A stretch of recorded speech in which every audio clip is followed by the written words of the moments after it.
형제들아, 내가 너희에게 전한 복음을 너희에게 알게 하노니 이는 너희가 받은 것이요 또 그 가운데서 선 것이라. 너희가 만일 내가 전한 그 말을 굳게 지키고 헛되이 믿지 아니하였으면 그로 말미암아 구원을 받으리라. 내가 받은 것을 먼저 너희에게 전하였노니 이는 성경대로 그리스도께서 우리 죄를 위하여 죽으시고 장사 지낸 바 되셨다가 성경대로 사흘 만에 다시 살아나사 게바에게 보이시고 후에 12 제자에게와 그 후에 500여 형제에게 일시에 보이셨나니 그 중에 지금까지 대다수는 살아있고 어떤 사람은 잠들었으며 그 후에 야고보에게 보이셨으며 그 후에 모든 사도에게와 맨 나중에 만삭되지 못하여 난 자 같은 내게도 보이셨느니라. 아멘. 우리는 살아가면서 늘 보아오던 물건이나 풍경이 전혀 새롭게 느껴지고 처음 보는 듯한 느낌을 받을 때가 있습니다. 새로운 인식을 하거나 생각이 변화되어서 그런 현상들이 일어나게 됩니다. 그렇지만 주님의 부활은 단순히 우리의 생각이 바뀌거나 인식이 바뀌어서 느껴지는 그런 현상이 아닙니다. 새로운 사건이 일어난 것입니다. 죽었던 주님이 살아 우리 곁으로 돌아오신 것입니다. 이 일을 계기로 제자들의 삶이 완전히 뒤바뀌었습니다. 제자들의 삶이 완전히 뒤바뀐 것처럼 우리의 삶도 완전히 전적으로 주님에 의해 본질적으로 바뀌게 되는 것입니다. 저는 예수님의 부활이 우리에게 주는 의미가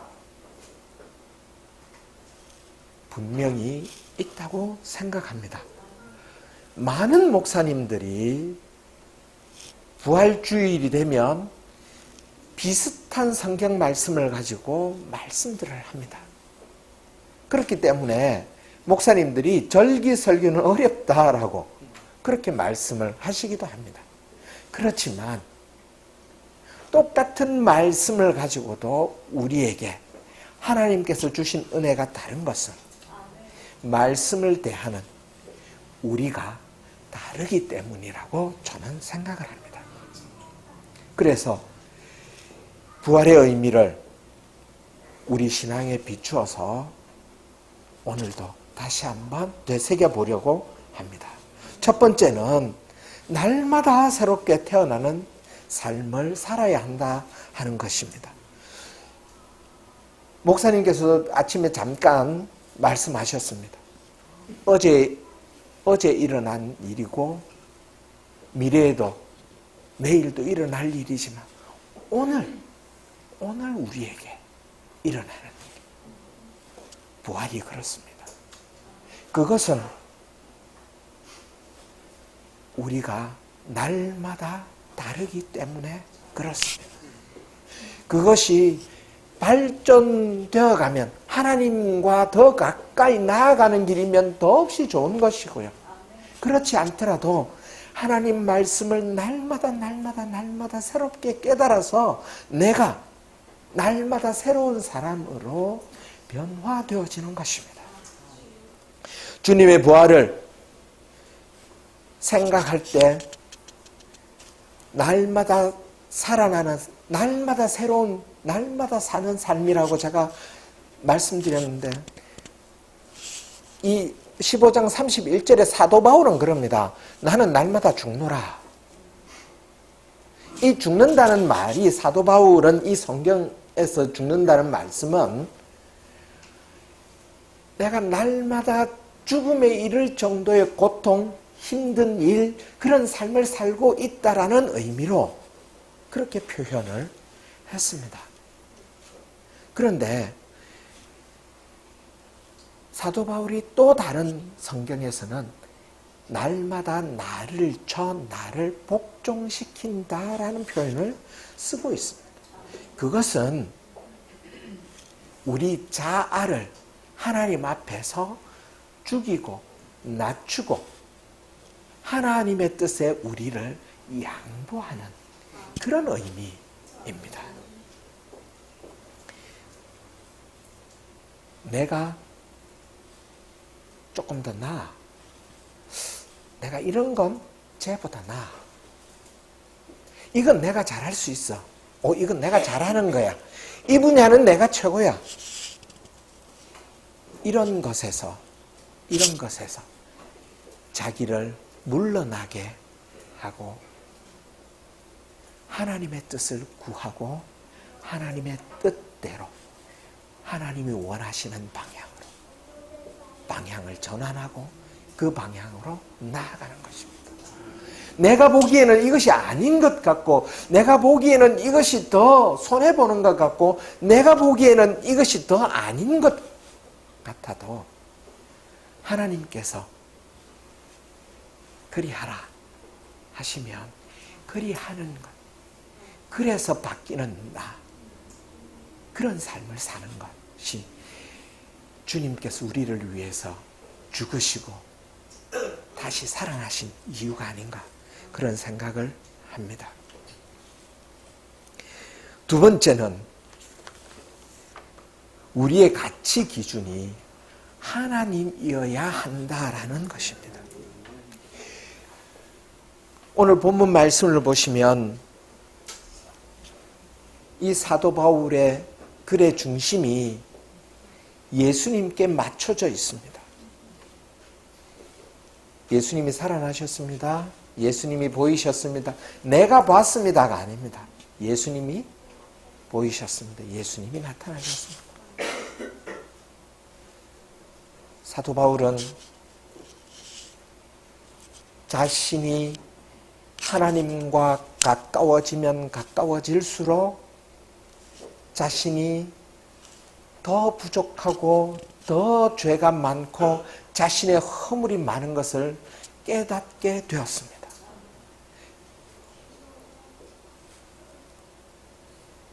자기의 죄가 날마다 쌓여서 그런 것이 아니라는 것입니다.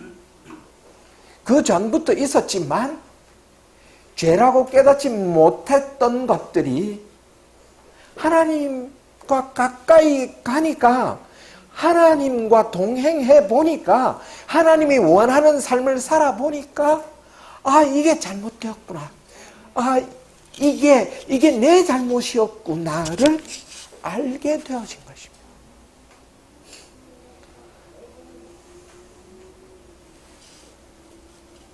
저는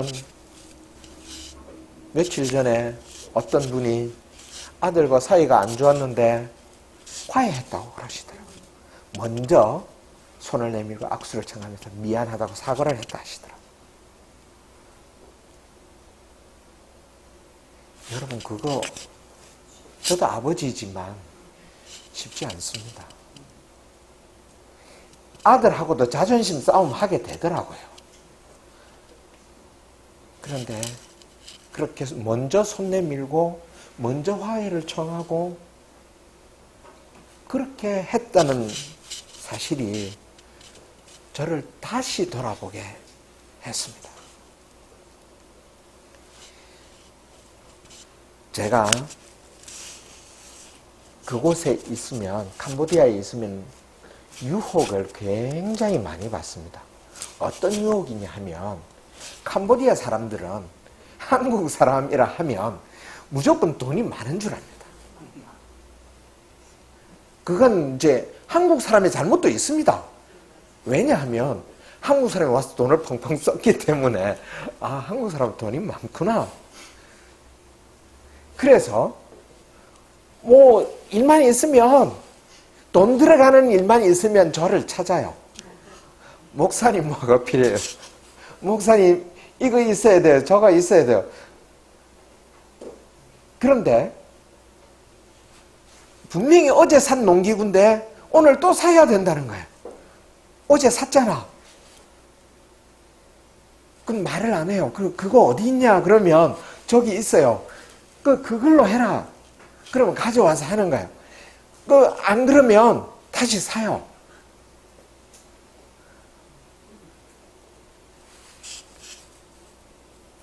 제가 어떤 유혹을 받느냐 하면, 그냥 돈이 필요할 때 돈 내가지고 해주고 어깨 얼쓱 한번 하고 그러면 애들도 굉장히 좋아합니다. 사람들도 좋아해요. 왜냐하면 돈 써서 자기들한테 훨씬 좋게 해주기 때문에 그러죠.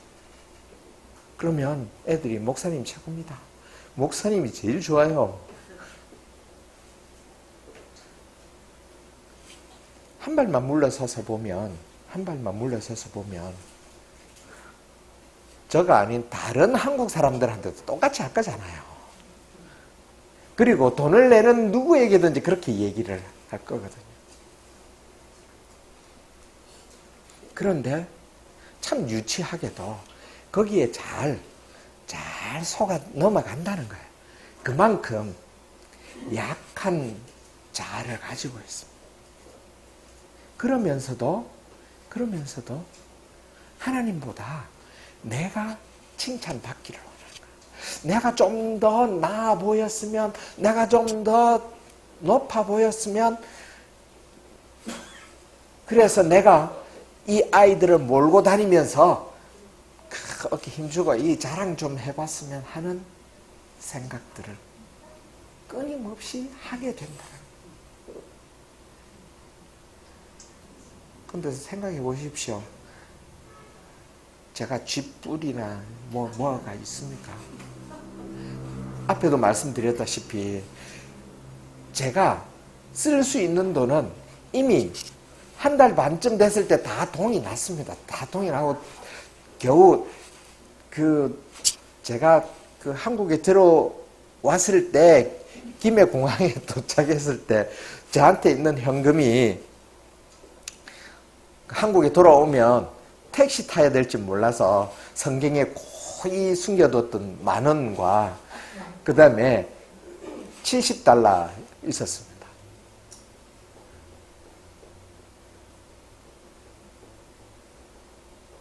그런데도 하나님이 거기에서 부족함 없이 살게 하셨습니다. 그런데도 그 하나님을 종종 잊어버린다는 사실. 종종 잊어버리고 뭘 하다가 잊어버리고 그래서 곤란한 일이 딱 부딪히면 하나님 죄송합니다. 죄송합니다. 한 번은 새끼 돼지 30마리를 싣고 이제 분양을 하러 가야 되는 날이었습니다.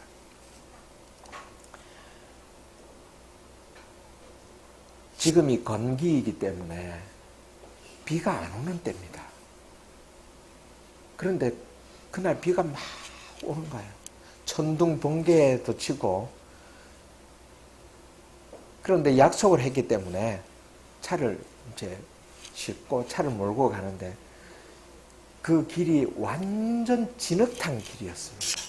완전 진흙탕 길이었는데 분명히 이쪽으로 올라가야 된다고 생각을 하고 있었습니다. 그런데 그 찰나에 제가 내 운전 실력이면 여기로도 갈 수 있다라고 딱 생각한 거예요. 그래서 차를 트는 순간에 쭉쭉쭉 밀려가지고 빠져버렸습니다.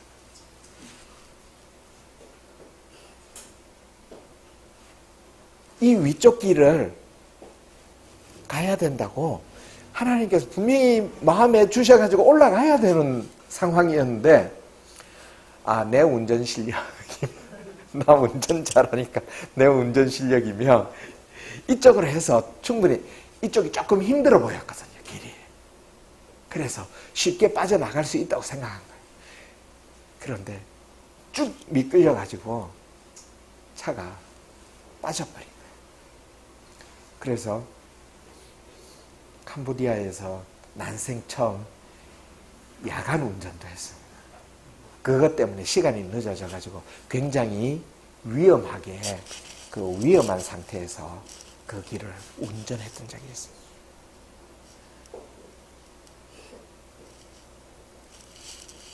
순간순간 숨 쉬는 순간순간 어떤 일이 생길 때마다, 생각이 날 때마다 이 하나님께 물어야 되고 하나님 기준으로 살아야 되고 하는 것을 알지만 잊어버리는 거예요.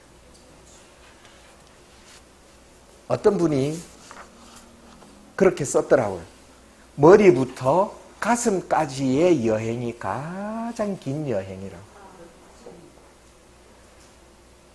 세 번째는 우리 생활에 실천하는, 우리의 믿음을 생활에 실천하는 그런 신앙이어야 된다는 말씀입니다. 누가복음 10장에는 율법교사가 어떻게 하여야 영생을 얻을 수 있습니까? 하고 예수님께 물어봅니다. 예수님께서 답을 하지 않으시고 다시 물어봅니다. 경에 어떻게 기록되어 있더냐? 너는 어떻게 읽느냐? 여기에서 읽는다는 것은 문자적으로 그냥 글을 읽는 것이 아니고 어떻게 깨달았느냐? 너는 어떻게 그 말씀을 이해했느냐? 받아들였느냐? 그런 의미입니다. 그래서 율법교사가 대답을 합니다. 그러니까 예수님께서 가서 너도 이와 같이 하라. 그렇게 말씀하십니다. 야고보서에도 똑같은 이야기가 나옵니다. 행함이 없는 믿음은 죽은 것이다 라고 합니다. 예수님께서 우리에게 오늘도 말씀하십니다. 가서 너도 이와 같이 하라. 머리에서 가슴까지의 여행이 가장 긴 여행이라면 그 가슴까지 온 것이 우리의 발까지 전해지는 것은 더 가치 있는 여행이 될 것입니다. 하나님의 뜻을 아는 것이 중요합니다.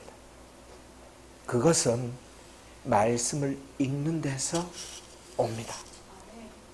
그것을 깨달았다면 우리 생활 속에서 그대로 실천하는 것은 더 중요하고 더 필요하고 하나님께서 원하시는 삶이다라고 하는 것입니다.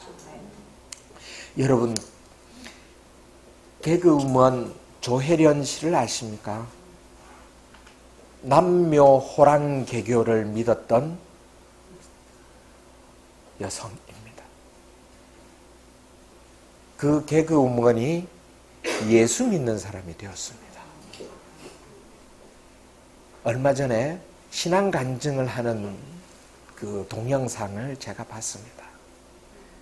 그 조혜련 씨가 그 교회에 나가기 시작하면서 한 이야기 중에 하나가 뭐냐 하면, 왜 예수 믿는 사람들은 성경 말씀을 안 읽어요? 나는 내가 예수 믿고 나서 성경 말씀을 읽으니까 너무 좋은데, 이 성경 말씀이 너무 좋아서 날마다 읽게 되는데 왜 안 읽어요? 그렇게 반문했다는 것입니다. 가슴까지 오지도 못하고 이게 머릿속에도 안 와 있다라는 사실입니다. 주님께서 슬퍼하지 않도록, 외로워하지 않으시도록 읽고 그것을 깨닫고 감격하고 실천에 옮겨질 수 있도록 그렇게 해주시면 정말 감사하겠습니다. 저도 그렇게 되도록 애를 쓰겠습니다. 기도하겠습니다. 아버지 하나님, 저희들에게 날마다 새로운 깨달음을 주시고 하나님의 기준으로 그 말씀을 실천할 수 있는 믿음과 용기들을 허락해 주셔서 감사드립니다. 말씀대로 살아서 주님을 기쁘시게 하는 저희들이 되도록 인도하여 주옵소서. 예수님 이름으로 기도드립니다. 아멘.